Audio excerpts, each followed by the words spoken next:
Hello बच्चों, मैं हूं आपकी दोस्त नेहा। आपके अपने पसंदीदा कार्यक्रम चुन्नू मुन्नी की भाषा बोली भाग 2 के साथ एक बार फिर हाजिर हूं, जहां होंगे आप और हम ढेरों बातें खुशियों के संग, करेंगे ढेर सारी बातें, खेलेंगे खेल, सीखने सिखाने के साथ होगा खुशियों का मेल। तो चलिए हो जाइए अब तैयार, शुरू करते हैं आपका अपना कार्यक्रम चुन्नू मुन्नी की भाषा बोली भाग 2।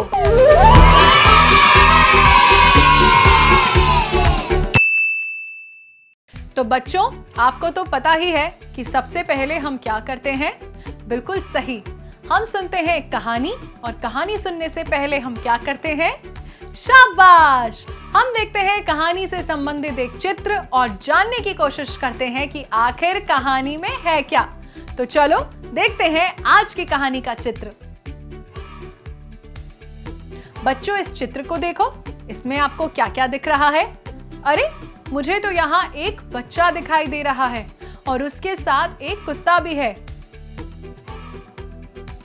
वो छतरी को उल्टा कर उसमें बैठ गए हैं। यहाँ पानी भी दिखाई दे रहा है। बच्चों, यहाँ पानी कैसे आया होगा? ये कौन से मौसम का चित्र हो सकता है? मुझे तो लग रहा है कि ये बरसात का मौसम है, क्योंकि मुझे यहाँ बादल भी दिखाई दे रहे हैं। शायद अभी अभी बारिश हुई है, मगर ये दोनों क्या कर रहे होंगे? मुझे तो लग रहा है कि ये छाते की नाव बनाकर उसे पानी में तैर रहे हैं और गा रहे हैं, नाव चली भाई नाव चली, हमारी छाता वाली नाव चली। है ना बच्चों? सवाल ये उठता है कि इस कहानी में क्या हुआ होगा, और आप सबको क्या लगता है ये कहानी किसके बारे में हो सकती है? चलो इस कहानी का नाम देखते हैं, शायद कुछ पता चल जाए। कहानी का नाम है सबसे बड़ा छाता। ओह, तो ये कहानी किसी बड़े से छाते के बारे में है। सोचो सोचो, मुझे तो लगता है जब ये खेल रहे होंगे तभी बारिश आ गई होगी और इनको एक बड़ा सा छाता मिल गया होगा, फिर ये खुश हो गए होंगे। तभी तो मैं सोचूं, ये दोनों छाते की नाव में इतने खुश क्यों दिख रहे हैं? तो बच्चों, चलो फिर कहानी पढ़कर देखते हैं कि इस कहानी में क्या वाकई में ऐसा हुआ है या कुछ और बात है। तो आप सब तैयार हो ना? शाबाश! तो कहानी पढ़ने से पहले हम जानते हैं कि आपके लिए इतनी सुंदर सी कहानी लिखी किसने है और किसने इसका चित्र बनाया है। इस कहानी को लिखा है मनोज कुमार ने और इसके सुंदर चित्र बनाए हैं हर्षवर्धन कदम ने। चलो अब इसे पढ़ते हैं। बारिश, झमाझम बारिश, लगातार बारिश, छत पर झमाझम, घर में टप टप और आंगन में छप छपा। गीला हो गया बिस्तर, अम्मा की साड़ी और दादी का कंबल, गीला और सर्द हो गया पूरा शहर। ओह, बिस्तर, अम्मा की साड़ी और दादाजी का कंबल सब गीला। आखिर ये गीला कैसे हो गया होगा? क्या अम्मा ने इसे बाहर छोड़ दिया होगा? बच्चों देखो, इस चित्र में तो दिख रहा है कि अम्मा की साड़ी और दादाजी का कंबल तो बाहर ही है, इसलिए वो गीला हो गया। मगर बिस्तर कैसे गीला हो गया? मुझे तो लगता है छत से पानी टपकने लगा होगा। आपको क्या लगता है? ये भी हो सकता है कि खिड़की से पानी अंदर आ रहा हो, इसलिए हो सकता है बिस्तर भी गीला हो गया हो, है ना? लेकिन मेरे पास तो छाता है। छाते के भीतर मैं और सलीम बिल्कुल सूखे और गर्म। मैंने छाते में टिल्लू को भी बुलाया। अब टिल्लू बिल्कुल सूखा, मैं और सलीम कुछ गीले गीले से। अच्छा, तो ये बात है, इनके पास छाता है इसलिए ये गीले नहीं हुए। आपको क्या लगता है बच्चों, ये टिल्लू कौन होगा? बच्चों, जरा ध्यान से इस चित्र को देखो, कुछ समझ में आया? शाबाश! टिल्लू कुत्ते का नाम है, लेकिन टिल्लू बिल्कुल सूखा और ये दोनों गीले कैसे होने लगे होंगे? मुझे लगता है उनका छाता छोटा पड़ गया होगा। फिर आगे क्या हुआ होगा? चलिए आगे पढ़कर देखते हैं। मैंने दयाल चाचू से बड़ा छाता मांग लिया। अब सब छाते के अंदर। फिर लता और मोनू भी आ गए। बड़ा छाता पड़ गया छोटा। अरे वाह, हमने तो सही अंदाजा लगाया था। उनका छाता सचमुच तीनों के लिए छोटा पड़ गया था। बच्चों देखो, इस चित्र में सब कैसे चिंतित दिख रहे हैं। अब आगे क्या हुआ होगा? क्या सब लोग गीले हो गए होंगे या कोई तरकीब निकाली होगी? मुझे तो लग रहा है फिर सब मिलकर बारिश में खेलने लगे होंगे। चलिए आगे देखते हैं। दयाल चाचू से और बड़ा छाता ले आए। अब सब छाते के अंदर। शलीन और सनत भी आ गए और बड़ा छाता पड़ गया छोटा। ये छाता भी अब छोटा पड़ने लगा। अब आगे क्या हुआ होगा? क्या फिर इन्हें कोई बड़ा छाता मिल गया होगा? चलिए आगे देखते हैं। दयाल चाचा से बहुत बड़ा छाता ले आए। अब सब छाते के अंदर। सोनू, हामिद, हरमीत सबके सब आ गए। बहुत बड़ा छाता भी पड़ गया छोटा। अब तो ये भी छाता छोटा पड़ गया। अब क्या होगा? क्या सभी दोस्त भीग जाएंगे? दयाल चाचा बहुत बड़े छाते से बहुत बहुत बड़ा छाता दो। दयाल चाचा ने कहा, इससे बड़ा तो छाता बनता ही नहीं। बड़े होकर मैं दुनिया का सबसे बड़ा छाता बनाऊंगा। आसमान जितना बड़ा, जो बारिश में पूरे शहर को छुपा लेगा। टिल्लू, सलीम, अम्मा, चाचू, राकेश, हामिद, हरमीत, शलीन और सनत सब होंगे छाते के भीतर, सूखे और गर्म। बारिश झमाझम बारिश, घर में टप टप और आंगन में छप छपा। ये हुई ना बात। तो बच्चों, कैसी लगी ये कहानी? मुझे तो ये कहानी बहुत अच्छी लगी। मुझे यकीन है कि आपको भी अच्छी लगी होगी। बच्चों, हमेशा की तरह आज भी कहानी को सुनकर मेरे मन में कुछ सवाल उठ रहे हैं, जिस पर हम चर्चा करेंगे इस छोटे से ब्रेक के बाद।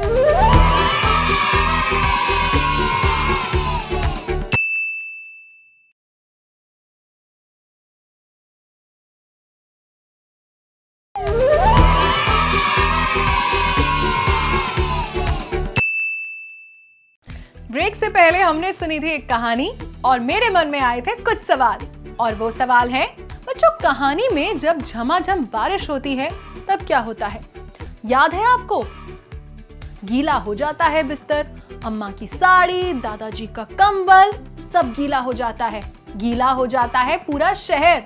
लेकिन कहानी में उस लड़के के पास होता है छाता, जिससे वो गीला होने से बच जाता है। लेकिन उसी छाते में वो अपने दोस्तों को भी बुलाता है और इस तरह उसका छाता छोटा पड़ता जाता है और वो फिर बड़ा, उससे भी बड़ा और बड़ा छाता लाता रहता है। आखिर वो ऐसा क्यों कर रहा होगा? मुझे लगता है वो अपने दोस्तों को बचाने की कोशिश कर रहा होगा, है ना? वो सोचता होगा, अरे अभी तो टिल्लू और सलीम ही बारिश से बचे हैं, चलो लता और मोनू को भी भीगने से बचाएं। फिर उनको बुला लेता होगा। फिर सोचता होगा, चलो शलीन और सनत और फिर हरमीत, उनको भी बचाएं। अच्छा बच्चों, आप उसकी जगह होते तो क्या करते? अपने दोस्तों को बारिश से कैसे बचाते? क्या आप उनको कोई और दूसरी छतरी दे पाते या सबके साथ किसी घने पेड़ के नीचे आ जाते? वैसे मैं होती तो उन्हें बचाती ही नहीं, बल्कि अपने दोस्तों के साथ बारिश में खूब भीगती, खेलती, सबके साथ पत्तों की नाव बनाती और उसे पानी में चलाती और फिर उसके पीछे पीछे दौड़ लगाती। अच्छा, दूसरा सवाल जो मेरे दिमाग में आ रहा है कि अगर उसे बड़ा और बड़ा, बहुत बड़ा छाता नहीं मिलता तो कहानी में क्या हुआ होता? सारे बच्चे मिलकर क्या क्या नई तरकीब निकालते। मुझे तो लगता है शायद सब लोग मिलकर कोई सुंदर सा गाना गाते, जैसे वर्षा वर्षा जल्दी जाओ, हमसे मिलने किसी और दिन आओ, अभी हमें घर जाना है, हलवा पूरी खाना है। या फिर शायद वे बारिश में भीगते हुए घर को दौड़ पड़ते, शायद बारिश में खेलते, छई छप्पा छई छपाक छई। बच्चों, एक और सवाल जो मेरे मन में आ रहा है वो ये कि दयाल चाचा के पास इतने छाते कहाँ से आए होंगे? मुझे तो लग रहा है दयालु चाचा की छातों की दुकान होगी, है ना?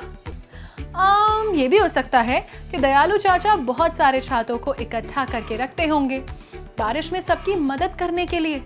आपको क्या लगता है बच्चों, क्या आपके साथ कभी ऐसा हुआ है कि जब बारिश में आप कहीं फंस गए थे, फिर आपने क्या किया? बच्चों, इस कहानी में आपको क्या पसंद आया है और क्यों? क्या आप सब उसके बारे में बता सकते हैं और कुछ लिख सकते हैं, उसका चित्र बना सकते हैं? जैसे इस कहानी में बहुत से पात्र हैं, जैसे बारिश, छाता, बहुत सारे दोस्त, टिल्लू, कुत्ता, दयाल चाचा, शहर आदि। मुझे तो इनमें से सबसे बड़ा अच्छा वो बड़ा वाला छाता लगा, जिसमें इतने सारे दोस्त एक साथ छुपने की कोशिश कर रहे थे। इतने सारे दोस्त और एक छाता, और ऊपर से इतनी तेज बारिश। कोई बोलता होगा, अरे मैं इधर से भीग रहा हूँ। कोई बोलता होगा, थोड़ा अंदर चलो, मैं भीग रहा हूँ। और हाँ, उनके साथ साथ तो टिल्लू भी था, और टिल्लू बोल रहा होगा, कुकु मैं तो नहीं भीग रहा। देखो जरा, यहाँ फोटो में कैसे सभी एक साथ बारिश से बचने की कोशिश कर रहे हैं। ऐसे ही आप भी सोचें कि आपको सबसे ज्यादा क्या पसंद आया और क्यों। अब बारी है हमारे कार्यक्रम के अगले भाग की। बच्चों, कहानी की शुरुआत में एक वाक्य आया था, सर्द। तो बच्चों, क्या आपको याद है कि ये शब्द कब आया था? शाबाश, ये शब्द यहाँ था। गीला और सर्द हो गया पूरा शहर। बच्चों, आज का हमारा शब्द है सर्द। इस कहानी के हिसाब से इस सर्द का मतलब आप बता सकते हो? बहुत बढ़िया, आपने बिल्कुल सही सोचा। सर्द का मतलब है सुस्त या ठंडा पड़ जाना। जैसे इस कहानी में आपने देखा, बारिश होने से पूरा शहर गीला हो गया, जिससे शहर में लोगों का आना जाना, घूमना फिरना कम हो गया। लोग सुस्त हो गए। बच्चों, जैसे पिछले साल मार्च में सब कुछ अपने सही तरीके से हो रहा था। आप सब स्कूल जा रहे थे, लोग इधर उधर घूमने जा रहे थे। अचानक से कोरोना वायरस हमारे देश में भी आ गया, और वायरस से बचने के लिए पूरे देश में लॉकडाउन लगाना पड़ा। क्या शहर, क्या गांव, सब कुछ सर्द हो गया। लोग अपने अपने घरों में बंद हो गए। आपको याद है ना बच्चों? चलो इसे थोड़ा और समझते हैं। एक बार मेरे दोस्त रमेश को डॉक्टर ने मीठा खाने से मना कर दिया था, पर रमेश को मीठा खाना बहुत पसंद था। एक दिन उसने चुपके से घर में रखे गुलाब जामुन खाने की सोची। वो सबसे नजर चुराते हुए दबे पांव रसोई में पहुंचा, और जैसे ही उसने गुलाब जामुन उठाया, तभी उसकी नजर सामने खड़े पापा पर पड़ी। पापा उसे बड़ी बड़ी आंखों से देख रहे थे। उनका चेहरा देख रमेश अचानक सर्द पड़ गया। उसे ये समझ में नहीं आ रहा था कि अब मैं क्या करूं, क्या ना करूं। वो तो पापा से नजरें भी नहीं मिला पा रहा था। तो बच्चों, अब तो आपको पता चल ही गया होगा कि सर्द हो जाने का मतलब क्या होता है। सर्द का मतलब है सुस्त या ठंडा पड़ जाना। क्या आपके साथ भी कभी ऐसा हुआ है कि जब आप सर्द पड़ गए हो, या आपने किसी को सर्द पड़ जाते हुए देखा हो या सुना हो, तो आप भी उस किस्से को अपने परिवार या दोस्त को सुनाओ। और अब हम बढ़ते हैं हमारे अगले भाग की ओर। बच्चों, कार्यक्रम के इस भाग में हम खेलेंगे एक खेल। इस खेल का नाम है एक एक करके बात पूरी करो। इस खेल में मैं पूरे दिन भर में किए जाने वाले कुछ कामों को अलग अलग पर्चियों पर लिखकर एक बॉक्स में रखूंगी और एक एक पर्चियां निकालूंगी। उसमें जिस काम की पर्ची निकलेगी, उस काम को पूरा करने के लिए क्या क्या करना होता है आपको बताना है, वो भी 1 मिनट के अंदर। चलिए फिर, आप सब तैयार हैं? ये हो गई सारी पर्चियां तैयार और मैंने डाला इस बॉक्स में। अब इस खेल की शुरुआत मैं खुद से करती हूँ। ठीक है बच्चों? कौन सा चुनूं? अगड़म बगड़म झिम झिम छुम छुम, ये निकला काम, दुकान से सब्जी लाना। मेरा बताने का समय शुरू होता है अब।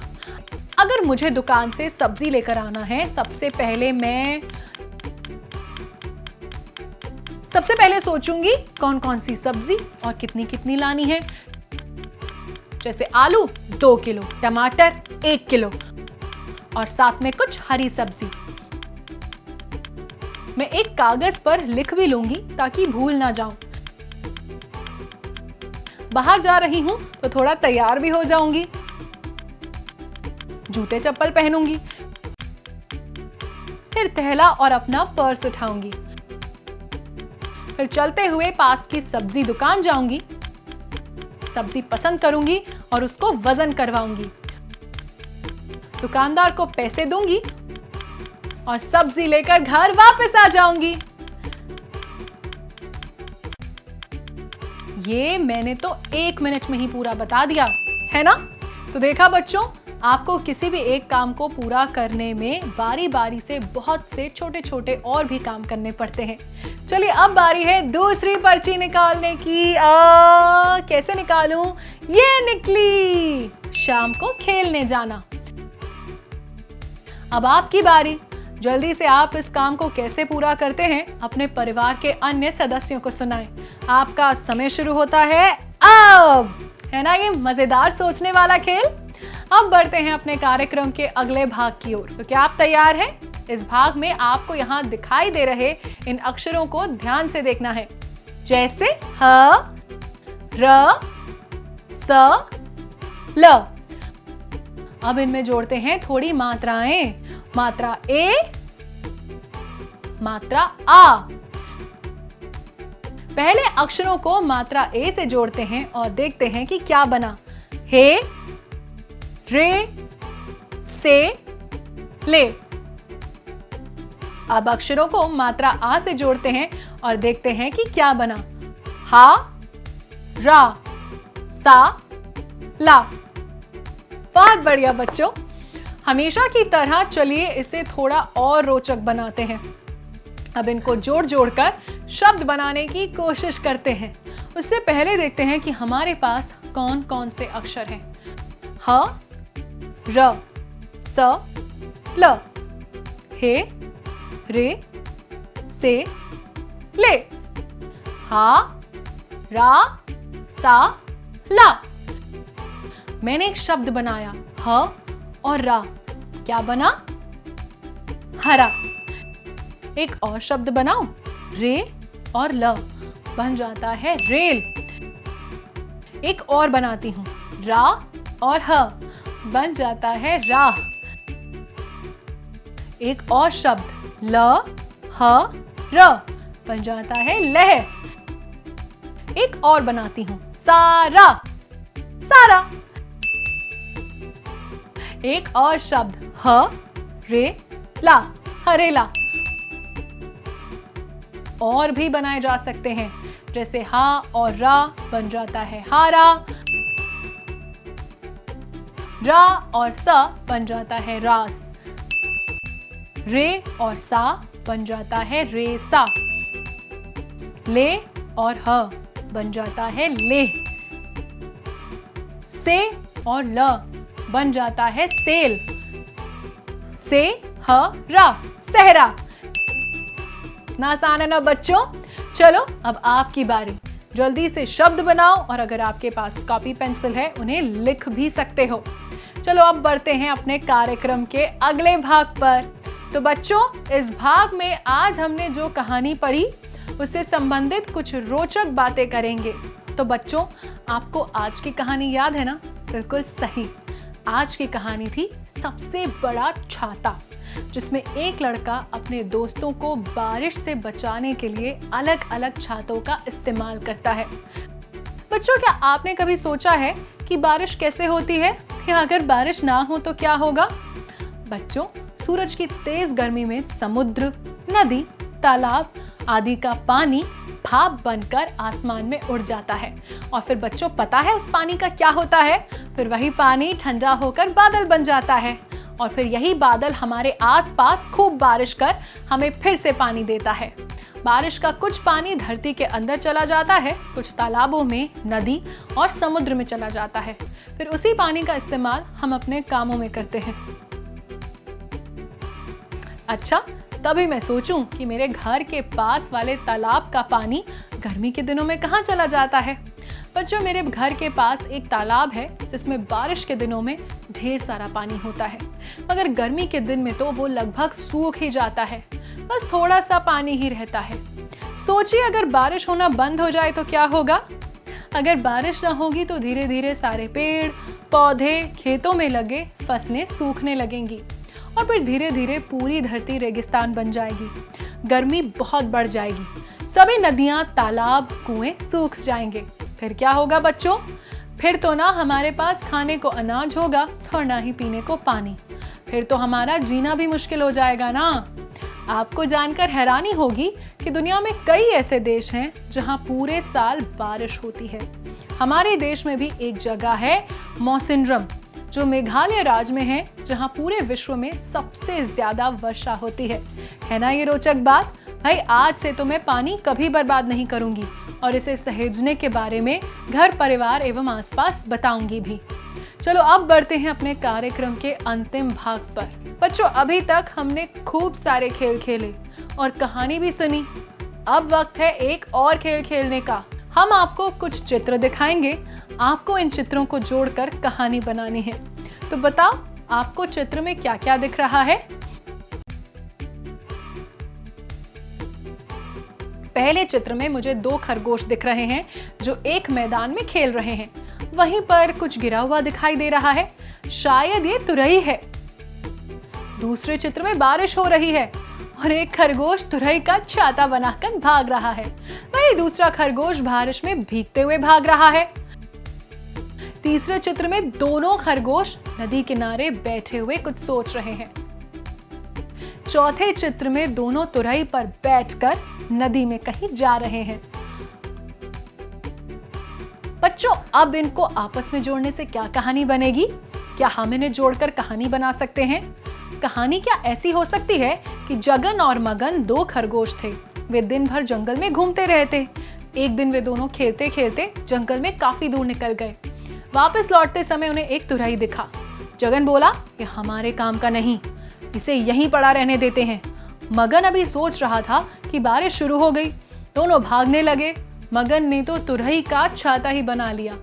आगे बढ़ने पर उन दोनों को एक नदी मिली। नदी में तो बहुत पानी था। उन्हें नदी के उस पार जाने का मन हुआ, लेकिन दोनों उस पार जाएंगे कैसे? दोनों सोच में पड़ गए। तभी मगन ने कहा, हमारे पास तुरई है ना, हम दोनों इस पर बैठकर आज पहले नदी की सैर करेंगे। मगन और जगन तुरंत तुरई पर बैठ गए। तुरई कभी पानी के साथ ऊपर जाती तो कभी नीचे। दोनों ने नदी में खूब सैर की। अरे चित्रों को जोड़कर कहानी बनाना तो बहुत रोचक है। अब आप बताओ कि आप खरगोश की जगह होते तो आपको तुरई मिलती तो आप क्या करते? क्या आप उसे लिखने की कोशिश कर सकते हैं? शाबाश, ये हुई ना बात। आप इसे लिखकर अपने परिवार के सदस्यों को जरूर दिखाएं। अब क्या आप इन चित्रों की कहानी अपने शब्दों में लिखने की कोशिश कर सकते हैं? हमें पक्का यकीन है कि आप जरूर एक कहानी लिखेंगे और अपने घर के सदस्यों संग साझा करेंगे। तो बच्चों आज के लिए बस इतना ही। मुझे यकीन है कि आज सभी ने खूब आनंद लिया होगा। हम फिर मिलेंगे एक और सुंदर कहानी और ऐसे ही रोचक खेलों के साथ। तो बच्चों आप करना मेरा इंतजार, मैं आऊंगी फिर अगली बार। तब तक के लिए आपको मेरा नमस्कार।